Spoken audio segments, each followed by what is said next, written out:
स्थाना जी आ गए।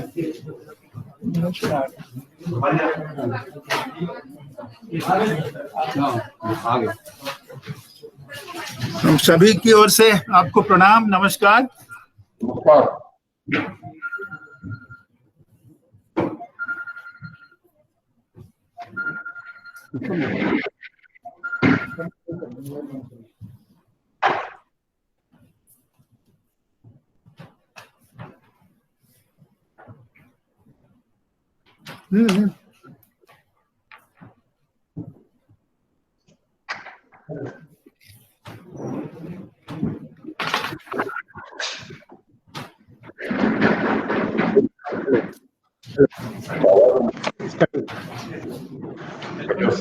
Welcome to everyone on 53rd Independence Day celebration, which is partly virtual and partly actual. Time schedule has followed today. After starting this celebration, we are like on program.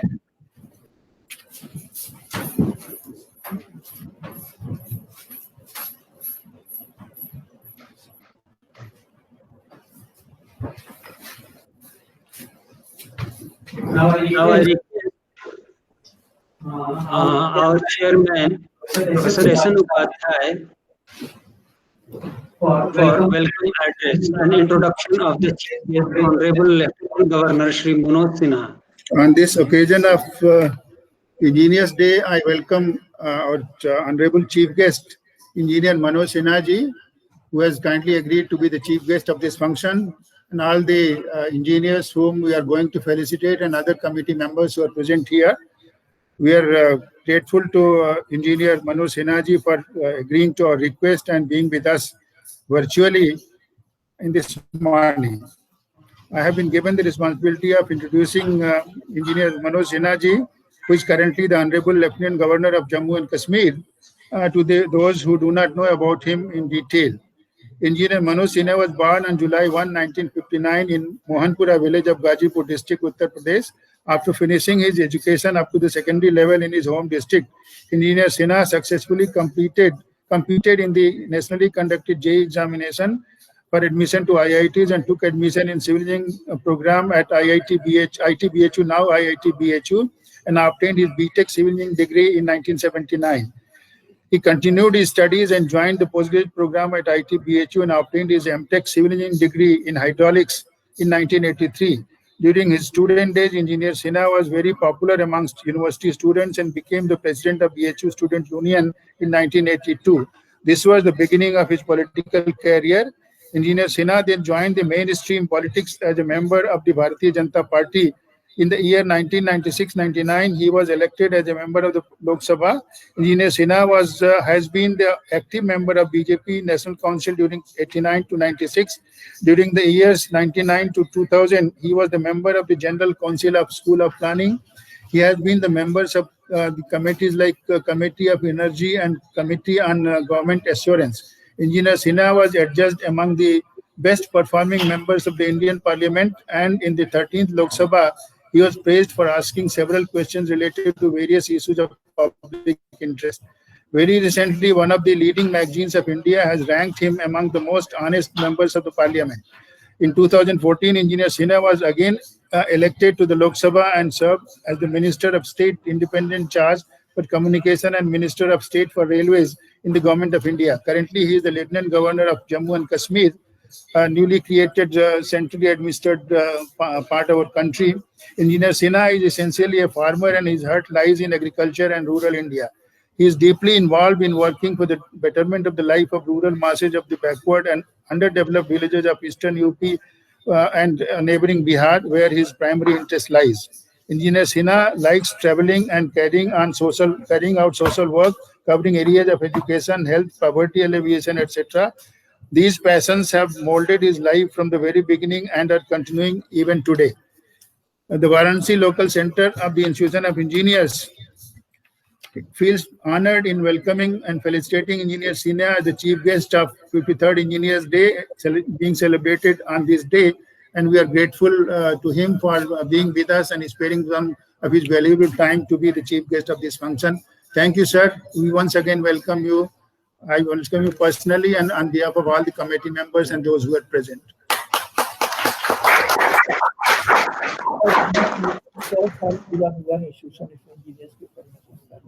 Thank you, sir. इस साल की जो theme आई है वो है engineers for a self reliant India, और हमने अपने प्रधानमंत्री जी से सुना है कि आपदा में अवसर, और आपदा में अवसर का जो सीधा सिग्निफिकेंस है वो आत्मनिर्भर भारत पर आता है, जो कि अगले स्टेप में उन्होंने कहा, और उसी से प्रेरित होकर engineers for a self reliant India की थीम इंस्टीट्यूशन ऑफ इंजीनियर्स द्वारा तय की गई है। मैं प्रोफेसर टी.आर. मानखंड से अनुरोध करता हूं कि वो सर एम विश्वेश्वरैया जी की लाइफ स्किल और थीम पढ़ें। Thank you, Ji. Honorable Engineer Manoj Shina ji, Lieutenant Governor Jammu and Kashmir, respected Professor Atul Upadhyay, Chairman Varanasi Local Center. It is my privilege to give a brief life sketch of Bharat Ratna Sir Mokshi Gundam Vishwesvaraya.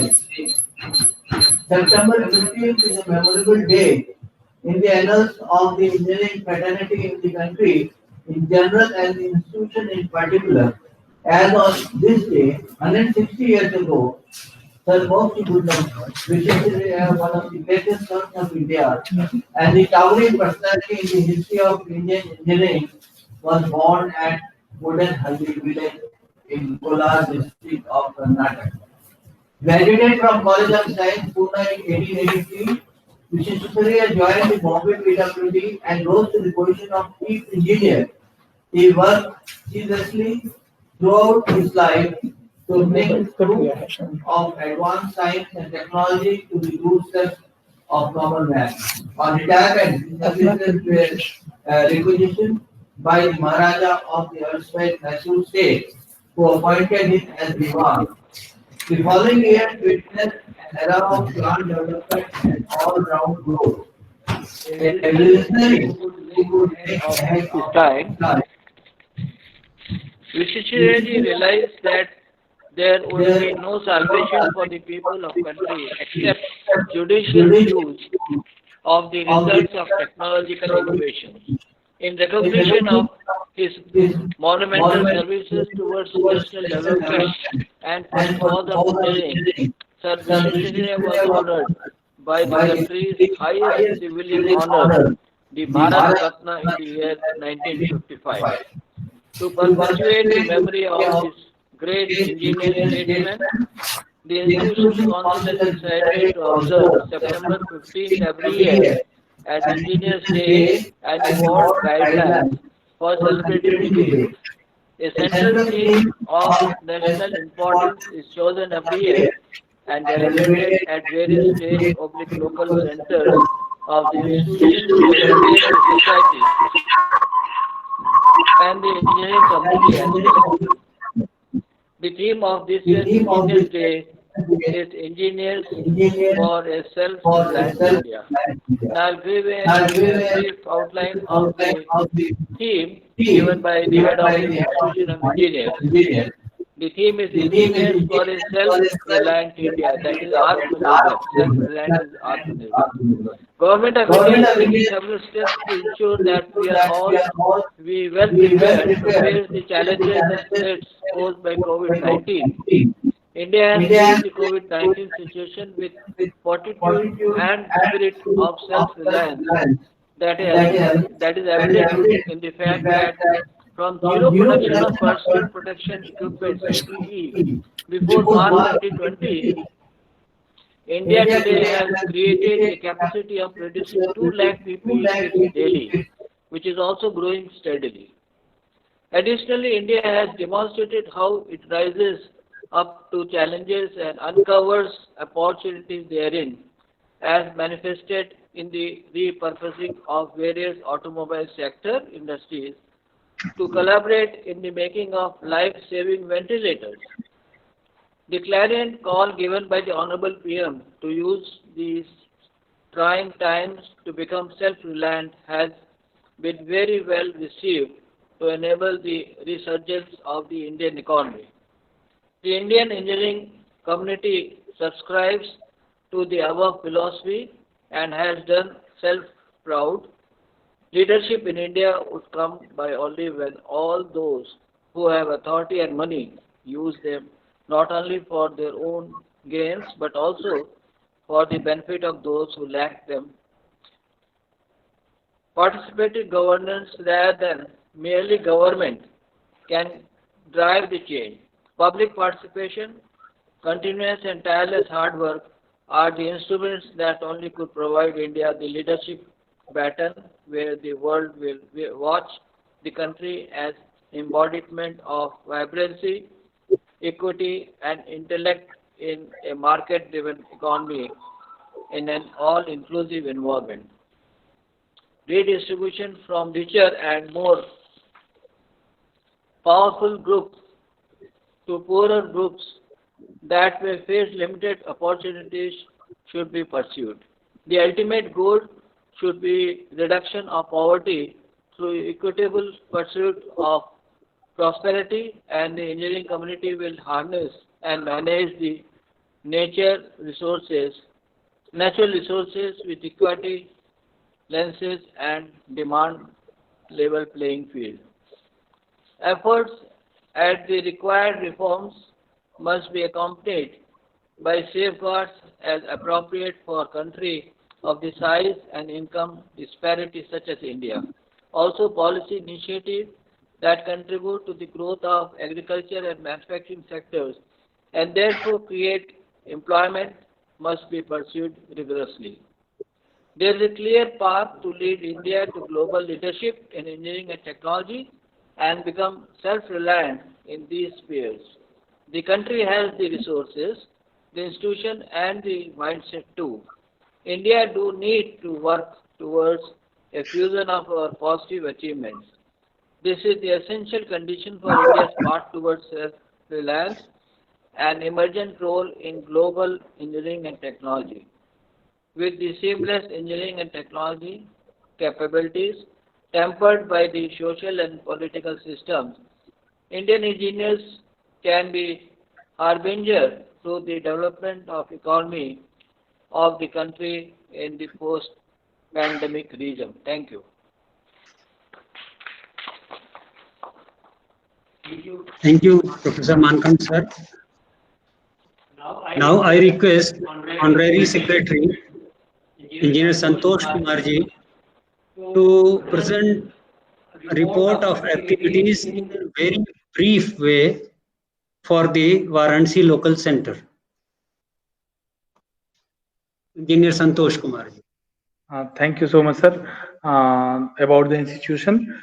The Institution of Engineers India is the premier and largest body of engineers in the country. The IEI has over 10 lakh members on its roll, and 15 engineering disciplines coexist under the Institution of Engineers India.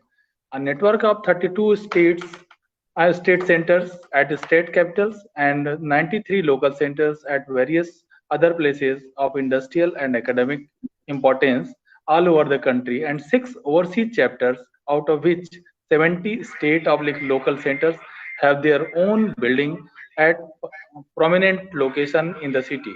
The IIA has bilateral relations with engineering professional institutions in 19 countries around the world, namely the USA, the UK, Japan, Germany, Korea, China, Russia, Canada, Nepal, Israel, Bangladesh, Hong Kong, Kuwait, Denmark, Hungary, Bulgaria, Yugoslavia, Poland, and Czechoslovakia. 6 peripheral bodies for providing continuing education, promoting multi-faceted development of rural India, initiating partial and technological work of sustainable development, maintaining safety and quality control in engineering professional, promoting indigenous research and development, and judicious management of precious natural resources, including water. The institution is governed by the Council comprises eminent engineering professionals from all over India. Activities of the institution are international convention and international seminar, national convention and national seminar, all India seminar, workshop, technical film show, technical paper meeting and technical paper presentation, technical picnic, student chapter activities, Holy Milan Samaro, committee meeting, finance committee meeting, general meeting, annual general meeting, emergent special meetings. Important days, 10 are the statutory days for the year. We have the member category FI, MI, AMI, MTI, AMTI, IM, DM, PE and CE. Total number of centers we have 32. Total local centers we have 93. Corporate members at Varanasi local center 1,360. Total corporate members at all state and local centers 2,30,100. Total attached centers for the student chapter are two numbers: Pandita Ramadhar Polytechnic, Balwaghat, Chandoli, and the Ashoka Institute of Technology and Management, Varanasi. We have our library, which contains 2,076 books, and we are now conducting Section A and Section B examinations also for the Institution of Engineers India local center. Thank you so much. Thanks, Honorary Secretary Engineer Santosh Kumar ji. Every year, Varanasi Local Center IEI felicitates distinguished engineers from engineers fraternity. This year, the chosen and selected names are Professor V. Kumar, FIE, Professor A.K. Agrawal sir, FIE, Engineer K.N. Singh, FIE, and Engineer U.K. Banerjee, FIE. I request Dr. B.K. Srivastava to read out their brief life sketches in sequence as I took the name. Good morning, all of you. Professor Viren Kumar, FIE, born in the year 1957 at village Sagarpali, Balia, Uttar Pradesh. He finished his high school and intermediate examination at Patna and Bhagalpur respectively. BTech Civil Engineering degree with distinction in 1979 and MTech Structural Engineering degree in 1981 from IIT Kanpur. Joined IIT BHU, now IIT BHU Varanasi, in 1984 as a lecturer and obtained PhD degree from IIT BHU in 1987. Prior to joining IIT BHU, served the Steel Authority of India Limited at its Bokaro Steel Plant. Professor Kumar has been actively associated with the construction of new and maintenance of the heritage building of the Banaras Hindu University. His performance as a university engineer was well appreciated by the authorities of the university and others. Modernized the structural engineering laboratory theory program, developed it as a self-contained structural engineering laboratory. The laboratory received the recognition as a certifying laboratory for material. 80 MTech and IIT civil engineering students, published more than 75 research papers in peer-reviewed international and national journals. Professor Kumar had been head of the Department of Engineering, IIT BHU, warden and admin warden of IT hostels, and also chairman Civil Works Committee of IIT and BHU, which is Professor Kumar rendered yeoman service to the Varanasi local center of the Institution of Engineers India as the student advisor, and presently he is the chairman of the Varanasi Center of the Indian Concrete Institute. He is recognized of his outstanding contribution to the teaching and research and developmental activity in the field of structural engineering. The Varanasi local center of the Institution of Engineers India is proud to felicitate Professor Viren Kumar by honoring him as the distinguished engineer on the occasion of 53rd Engineers Day. Thank you, sir. I request Professor.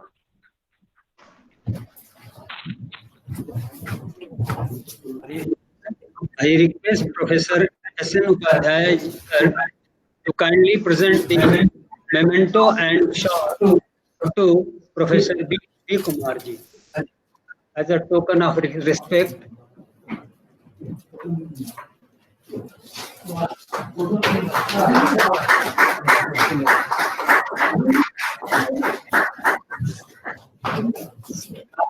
Now, brief life sketch of Professor A.K. Agrawal, sir. I request Dr. B.K. Srivastava ji again. Professor Agrawal, Professor Agrawal born 1958, Varanasi, at Varanasi, B Mechanical Engineering, 1979, MNIT Allahabad, M.Tech and PhD, Industrial Engineering and Management, 1981 and 1991 respectively, always been rank holder. Joined IIT now IIT Varanasi as faculty in Mechanical Engineering Department in 1981 and rose to the level of professor and became head. Served as director, Oriental Engineering College, Jabalpur and Buddha Institute of Technology, Gorakhpur. Ispat Industries Limited, now JSW Ispat Steel Limited, Raigad, and headed as 6 Sigma Cell Unit. Supervised 34 BTech projects, 47 MTech projects, 62 MTech theses, 3 PhD. Published 64 papers in peer-reviewed journals, written 15 chapters. Has completed 15 research and consultancy projects and developed a unique software for research in the area of industrial engineering and management. Organized 6 national and 4 international conferences, attended around 2 dozen conference, seminars, etc., and delivered keynote lectures, chaired sessions, etc. Several QIP and continuing education programs successfully conducted, Gyan program in which over 500 senior industry personnel participated. Best Paper Award of the Institute of Engineers India, International Society of Agile Manufacturing, Outstanding Teacher Award of PHU, DL Shah Quality Award 2016, Quality Council of India. Fellow International Society for Productivity Enhancement USA, Fellow of the Institute of Engineers India, Life Member of the Indian Society for Technical Education, Life Member of the System Society of India, Life Member of the Society of Industrial Engineering and Operation Management.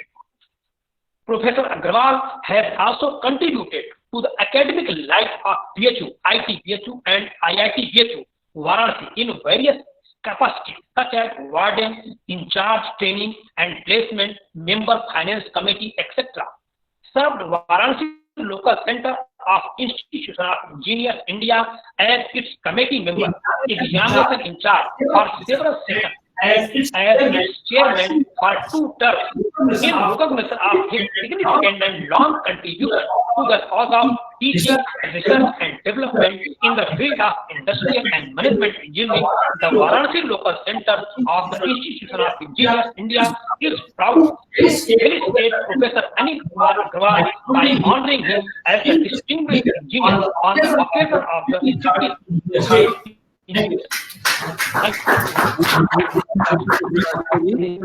Now I request Professor C.H.N. Upadhyay,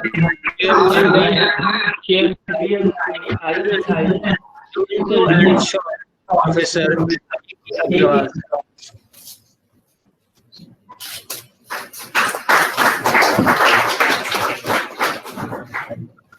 Third name in the list for felicitation is Engineer K.N.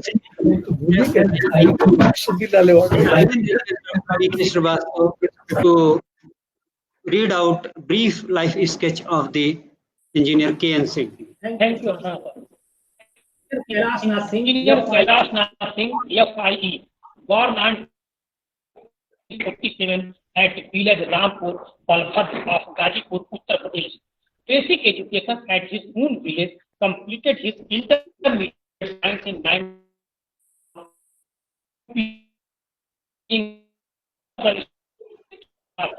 Late Shri Acharaj Singh, who was the first physical training instructor at Central Hindu University, Central Hindu School and UP College, Varanasi. Received his marine engineering education and training at the well-known Marine Engineering College, GMET, at Tarapalla New Airport, Calcutta in 1960.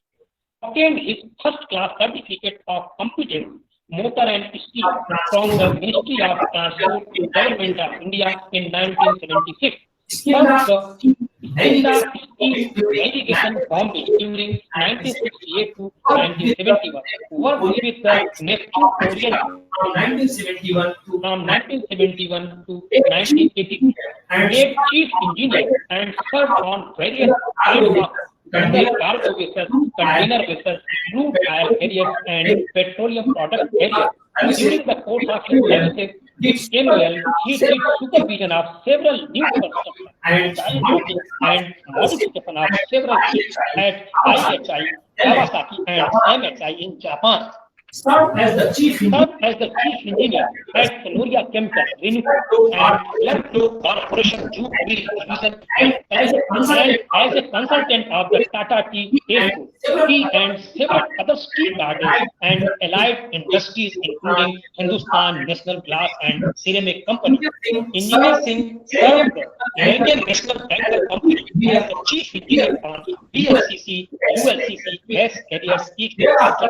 Thereafter, established MT Shipping at Madras and headed transport shipping around Nigeria in 1989. He performed the reversing work across river Ganges to improve the navigation through the river, passes between Sultanpur and Patna. He converted his own residence as a training center known as the North Star Academy, in skill development of the young student who was lawless. Engineer Kailash Singh is a fellow of the Institution of Engineers India and is associated with the Varanasi Local Center. He is also a fellow of the Institute of Marine Engineering as well as Chartered Engineer also. In recognition of the dedicated and outstanding contribution of Engineer Singh in various areas of marine engineering, the Varanasi Local Center of the Institute of Engineers India feels proud to felicitate Engineer Kailash Singh by honoring him as a distinguished engineer on the occasion of. Thank you, sir. I request Chairman IPC EI to present memento and shawl to Engineer Kiran Singh.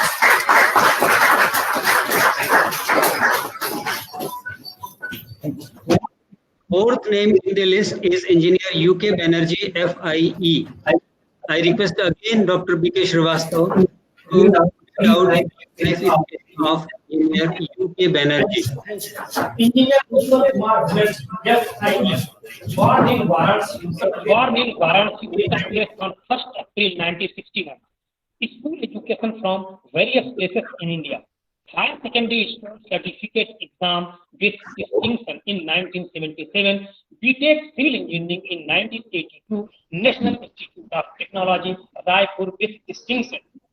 Joined the Navy Lignite Corporation as an associate, the largest flight complex at Navy, for which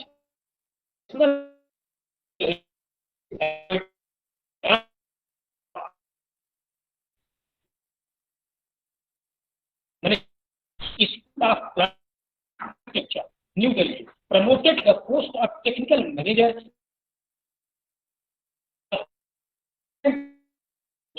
Unite Corporation.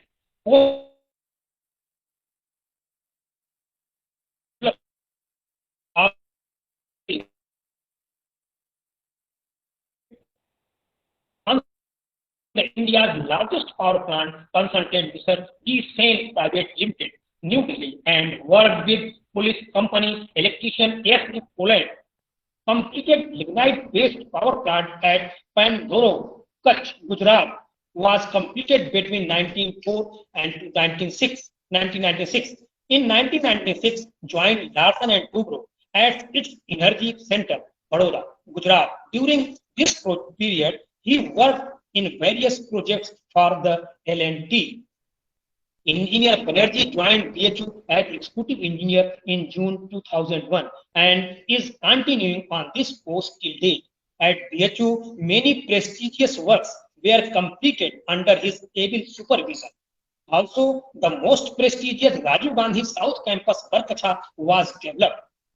involved in the many prestigious projects such as India's largest trauma center, community center, construction of 2 hospitals, one for employees, another for students, construction of several second-story housing complex in BHU, construction of modern new swimming pool, construction of one of the largest biogas plant catering to 500,000.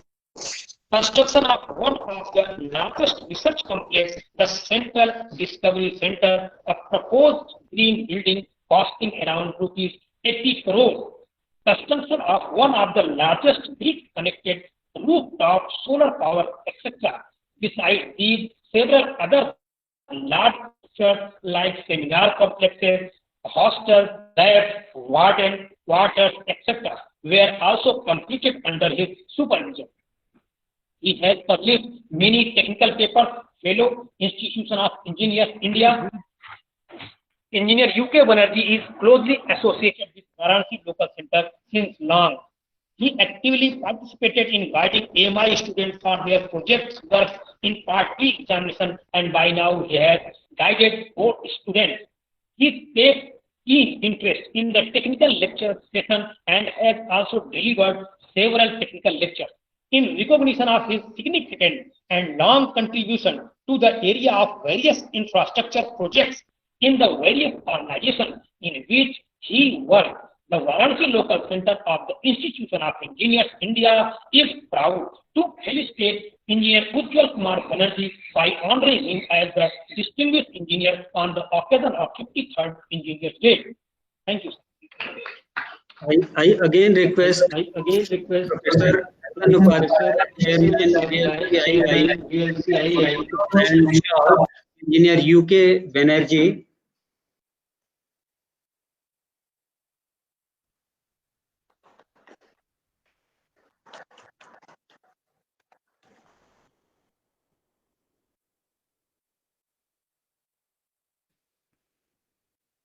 Sir, now I invite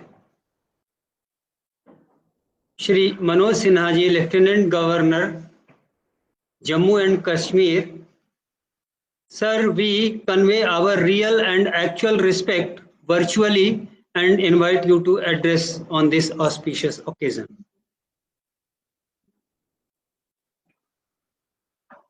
Respected Professor S. N. Upadhyay ji, other distinguished office bearers of the association, friends, ladies and gentlemen. It is a proud privilege for me to be talking to the august gathering of engineers today. I am amongst my gurus like Professor S. N. Upadhyay ji, my friend Professor Birendra Kumar ji, who I consider to be any day leaders in their fields, and hence would like to pay my heartfelt regards and gratitude and utmost respect before I proceed further. Talking on Engineers Day, I would first like to pay my respect and tribute to Shri M. Visvesvaraya, who is known to be the greatest engineers of all times, who with his vision and dedication in the field of engineering made some exceptional contributions to the India. Owing to his contribution, he was honored with the highest state award of India, the Bharat Ratna, in the year 1955. Some of the contributions of Sir M. Visvesvaraya. He was the chief engineer during the construction of Krishna Sagar Dam on Kaveri River. Many dams built by him in Bombay are still functional even today. The Shri Jai Chamraj Polytechnic Institute of Bangalore was started on the recommendation of Sir Visvesvaraya. The block system was invented by him, which was a system of automated doors that closed in the conditions of overflow. Krishna Sagar Dam, built by his help, is still praised by everybody witnessing it. Mysore University, which is a matter of great pride for the people of Mysore and Karnataka, was established because of his will and conviction. He was known for his punctuality, perfect clothing, perfectionist attitude, fitness, dedication to work, and fearless patriotism. On this day, I would also like to remind all my fellow engineers that it is engineers and technocrats who have enabled vast development that have happened in this world from times immemorial. Engineering is one of the key influences that shapes our society. Humans always tend to ease their life and improve their quality of life. From where do these crucial factors for ease and quality come? These are all incredible ideas. Science is there to debate these ideas and check them theoretically and experimentally. However, engineers apply them in the real world. Engineers do design, invent, or analyze these applications according to society needs. And I can say, without engineers, science is just a philosophy. In the 18th century, the first industrial revolution caused major changes in industries by utilizing steam power. Electric power and assembly line for mass production made the second industrial revolution. Computers and information technology were integrated into manufacturing, and the different computer-aided systems were produced in the third industrial revolution. Just imagine what all this did to the world. The productivity increased several thousand times. Barring these, man would have still been in the native stages, just gathering food and satisfying its basic needs of survival, like all other animals on this planet. It is engineering and science which help the society to an extent that today a mere about 1 billion people work in the agricultural sector. About 28% of the population employed. This is down from 44% in 1991 and maybe about 70 to 75% in coming centuries. What it signifies is that we would still have been running and solving problems of roti, kapada, and makan if engineering has not helped in improving productivity. The voyage from England to India via the Cape of Good Hope took 6 months at least, and you might have another 3 or 4 months of traveling to do before reaching your final destination. Before the advent of aircrafts and modern means of commuting and communication, replies to letters, therefore, could well take over a year and a half to receive. Does this even look real today, with travel time reduced to a few hours and communication time of less than maybe a few seconds on emails and WhatsApp today? For those who may not know, India has had a rich heritage of science and technology. To make my point, let me relate an old fact. On March 21st, 1916, Ibrahim Rahimullah moved a resolution in the Viceroy's Legislative Council for appointment of a commission to report on the measures that should be adopted for the growth and development of industries in India. And towards the same end, he urged that the fiscal autonomy should be granted to the Indian government as an essential step. The Industrial Commission was constituted with the following members: Sir T.H. Holland as the President, Mr. Alfred Chattern, member, Honorable Sir Fazul Bhai Karim Bhai, member, Mr. Edward Hopkinson, member, the Honorable Mr. C. Low, member, Honorable Pandit Madan Mohan, Malviyaji, member, Honorable Sir Rajendranath Mukherjee, member, the Right Honorable Sir Horek Karjan, member, Honorable Sir Francis Hugg Stewart, member, Dorabji Jamsetji Tata, member, R.D. Bell, ICS Secretary. This committee went ahead to pen the report, which comprised of nearly 300 pages, which included nearly 50 pages of an independent note by Malviyaji. The Commission's report, besides all its critical observation and documentation, gave the following two proposals: that in the future, government must play an active part in the industrial development of the country, with the aim of making India more self-contained in respect of men and material. That it is impossible to undertake that part unless provided with adequate administrative equipment and forearmed with reliable scientific and technical advice.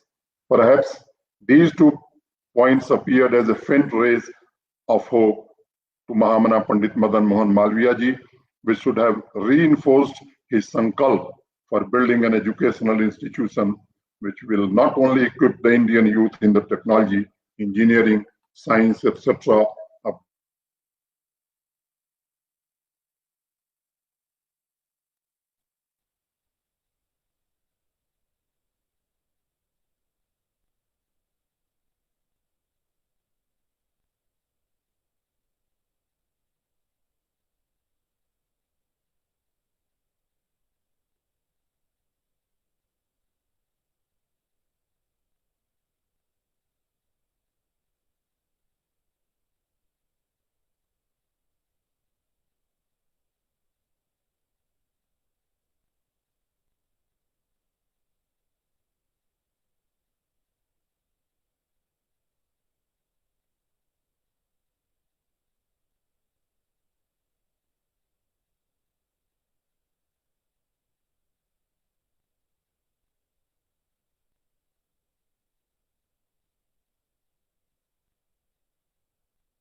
Concluded that in India, the arts of cotton spinning and cotton weaving were in a high state of proficiency 2000 years ago.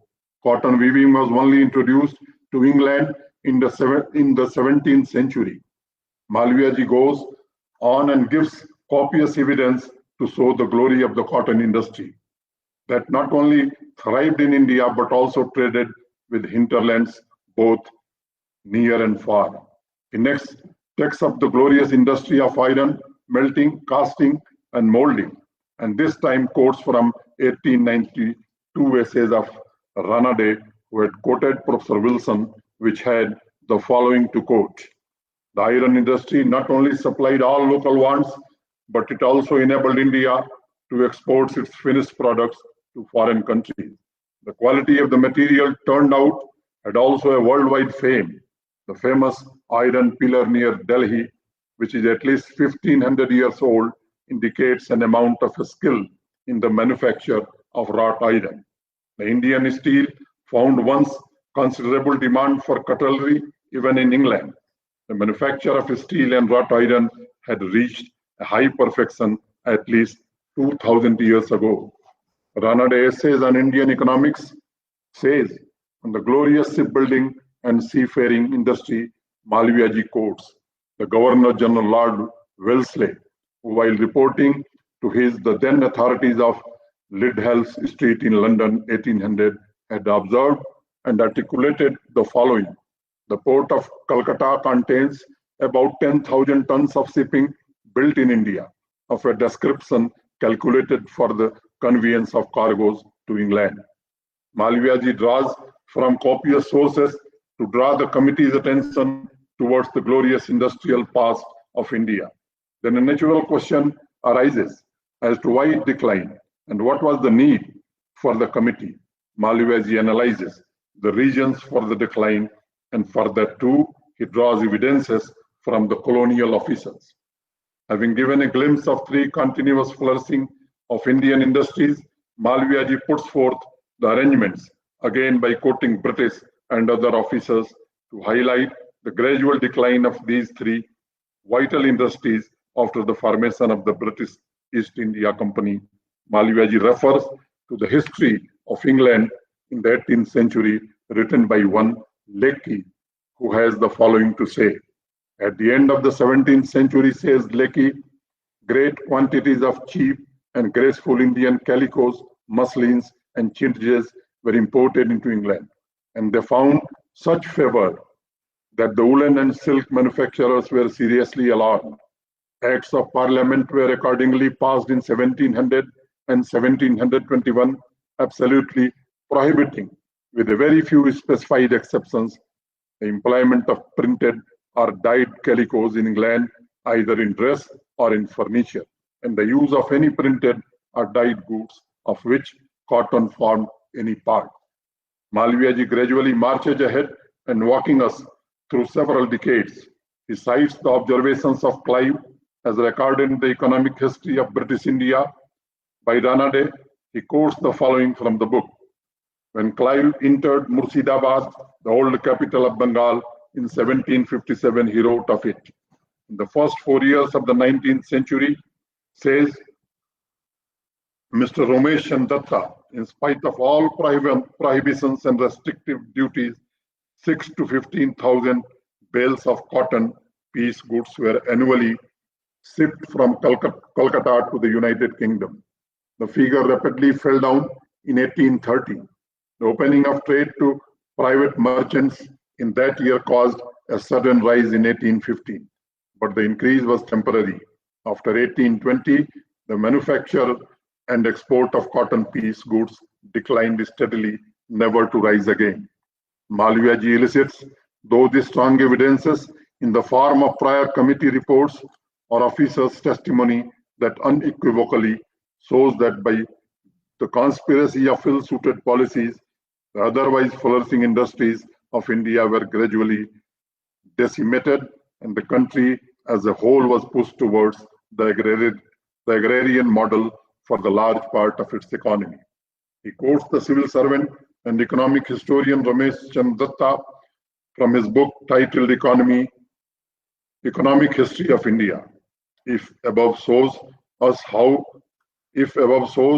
now the genesis of the decay in Indian textile industry, not very different stories about the decay of the ship making as well as shipping industry of India as well. Mahamna quotes one Mr. Taylor, who has said, the arrival in the port of London of Indian produce in India built ships created a sensation among the monopolists which could not have been exceeded if a hostile fleet had appeared in the Thames. The shipbuilders of the port of London took the lead in raising the cry of alarm. They declared that their business was on the point of ruin and that the families of all shipwrights in England were certain to be reduced to starvation. Mahamna strikes right at the root of the problem and shows very clearly the devastating nature of such policies of that time. Had it not been the genius of Malviyaji, the past glory of India's industry and the detrimental policies of the British officers that curtailed the growth of the Indian industries would never have seen the light of the day. While summarizing the topic of Indian industries, sunset days, Mahamna takes recourse to the observation of Professor H. Wilson, paragraphed in the book by Ramesh Datta, and following is the content. It was stated in evidence that the cotton and silk goods of India up to the period could sold for a profit in the British market at the price from 50 to 60% lower than those fabricated in England. It consequently became necessary to protect the latter by duties of 70 and 80% on their value or by positive prohibition. Had this not been the case, had not such prohibitory duties and decrees existed, the mills of Paisley and Manchester would have stopped in their outset and could scarcely have been again set in the motion, even by the power of steam. They were created by the sacrifice of the Indian manufacturer. With all this background in mind, Malviyaji was clear that for a strong nation, one requires a strong industry, and for a strong industry, one requires a strong engineering prowess. With that vision, he went on to Banaras Hindu University and Banaras Engineering College, Benko, and thus the Banaras chapter of Institution of Engineers should look at how to take this tradition of excellence of engineering and technology rooted in the rich heritage of India to the future. We all know that we are in the midst of a fourth industrial revolution now. The fourth industrial revolution involves the heavy use of automation and data exchange in manufacturing environments. The new systems utilize the advanced technologies such as cyber physical systems, the Internet of Things, 3D printings, and advanced analytics and cloud computing, and so on, and is creating a new paradigm. On one hand, we are faced with the need to modernize, and on the other, we need to ensure sustainability. We need to find solutions to environmental issues, climate change, etc., which are creating imminent danger of making human race extinct. We also have the sustainable development goals to achieve, where we can eradicate poverty, inequality, and many other ills of the modern world. India is a developing nation of 1.3 billion. It has its own unique problems and need to find its own solutions. Of course, India is rich in natural resources, be it educated human resource, mineral resources, fertile land, water, solar energy, wind energy, etc. In spite of these, for several times of use in agricultural, domestic, industrial, and the strategic sector are being imported. Besides these, some mundane items like decorative LED lamps, mobiles, toys, etc. are being imported. So I would like to highlight some points. It is the high time for engineering fraternity to rise to the Atmanirbhar Bharat call of Honorable Prime Minister Shri Narendra Modi ji. Intensive engineering intervention is required in following areas to improve the life of common masses and generate employment. Though India has become an exporter of food grains, however, the Indian agriculture and farmers are still facing the problems of vagaries of nature. There is need to develop new technology for reducing water consumption in irrigation, green fertilizers, and pesticides in place of chemical fertilizers and pesticides and insecticides. Cost-effective warehouses, AC or non-AC, for storing agricultural produce and grains for longer period without deterioration. Value addition to perishable produce like fruits and vegetables. Another sector where engineering intervention is required is the energy sector. This is essential for eliminating or reducing environmental pollution and reducing the carbon emission. Import of crude petroleum is increasing every year. That is draining our foreign exchange reserves, but also affecting our energy security due to uncertain political situation in most of the petroleum crude producing and exporting countries. There is an urgent need to develop technology for harnessing Indian coal by converting it to cleaner fuels like gas and methanol. Likewise, the abundant mass of agro waste and other waste biomass, including municipal solid waste that are not being properly disposed and managed, can be a good source of energy through decentralized gasification generating systems. We are still depending on China for solar panels and on the Netherlands for wind turbines. The material scientists, metallurgists, structural engineers, and chemical engineers should join hands for developing materials and designing and manufacturing solar panels and windmills. For water, India is dependent on rainwater, surface water from rivers and lakes, and groundwater. Most of the precipitation comes during the 3 months of rains, which causes yearly floods. Very little gets infiltrated to the groundwater strata. Further, the available water is also getting polluted. Engineering intervention is required for efficient rainwater harvesting, inter-river transfer of water during rainy season to the extent possible, low-cost techniques for cleaning polluted, contaminated water to make it potable. Technologies are also needed for reducing water consumption and promote recycling in agriculture and industries. Development of new building materials for cost-effective and durable houses are required to provide houses to millions of homeless people. In spite of considerable improvement in rail and road connectivity, several areas of the country are still unconnected. There is a need to improve the connectivity. Efforts need to be made to develop technology for using fly ash, red mud, building demolition rubble, waste tires and tubes etc. for this purpose. The telephone connectivity has improved considerably. However, the connectivity is not very good in remote areas. This is putting rural masses, including students, at a disadvantage. Bridging this digital divide is a must to improve education and life in rural areas. These are the problems where engineers need to intervene. Also, for this to happen, we need to bring up a good crop of technocrats.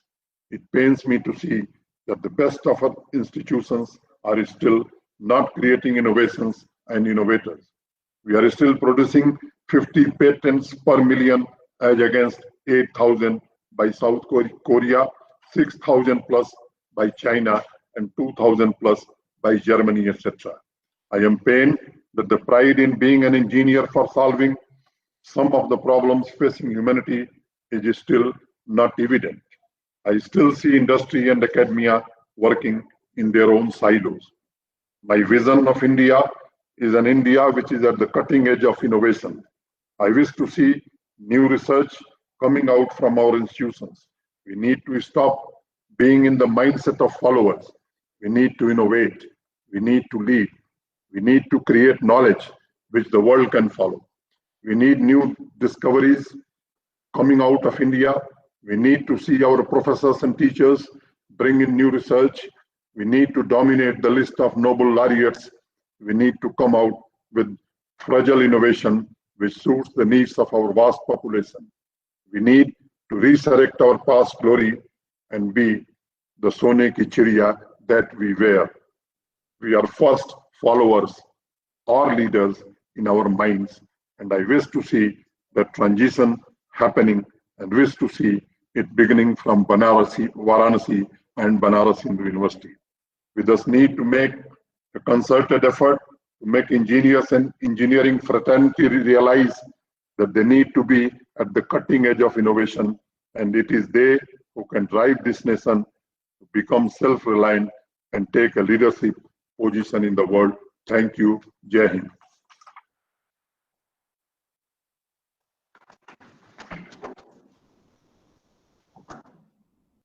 आदरणीय उपराज्यपाल महोदय, आपका हार्दिक आभार कि आपने अपने व्यस्ततम schedule में से समय निकालकर इस अवसर को हमारे लिए विशेष बना दिया. As a token of great respect, I request Professor S.N. Upadhyay sir to virtually present shawl and memento.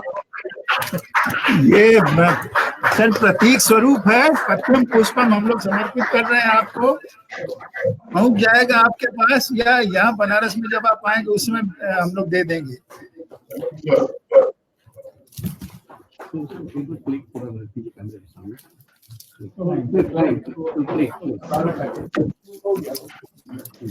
Thank you sir. Thanks again.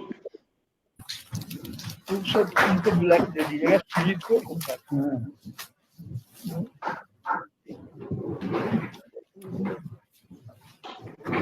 अब मैं वोट ऑफ थैंक्स के लिए honorary secretary engineer Santosh Kumar ji को आमंत्रित करता हूं. Engineer Santosh Kumar ji. Thank you, sir. A lot of thanks to Honorable Lieutenant Governor General Sir, Jammu and Kashmir, for accepting our request and for the grace of this occasion. I would like to present my thanks to all the professors belongs to IIT BHU. Again, I would like to thanks to all the faculty members connected to our webinar, engineers to different engineering educations and industries. And I would like to thanks again.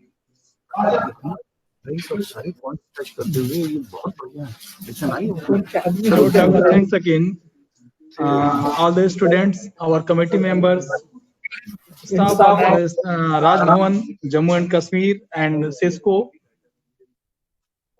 and so many congratulations to Professor Virendra Kumar Professor A.K. Agrawal sir, Engineer K.N. Singh, Engineer U.K. Banerjee sir, and a lot of thanks to all of you.